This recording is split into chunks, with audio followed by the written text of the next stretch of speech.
Okay guys, magandang hapon. Yan, new item alert na naman tayo. Bagong item ni DC Motowolf, gawa ni Jaycom bracket. Yan. Solid tong bracket na to. Bakit kamo?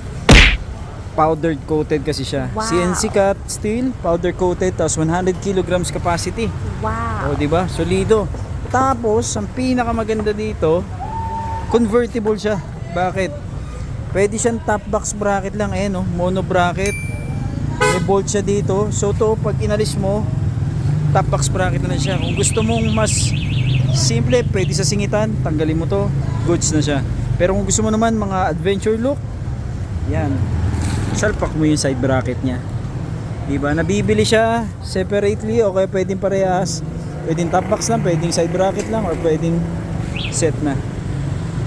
Yan, solido, 100 kilograms capacity. Kayang-kaya nito. Tapos ito pa maganda sa kanya, ayan o. Sobrang slim. Ito yung manibela. So hindi pa siya sa side sa manibela. Depende na lang sa side box na isasalpak niya. Yan, maporma pa at lightweight. Oh my God! Diba? Ayun, shoutout kay Jaycom bracket. Yan, baka naman. Yan.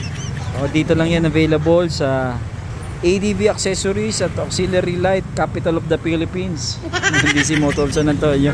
Alright, maraming salamat.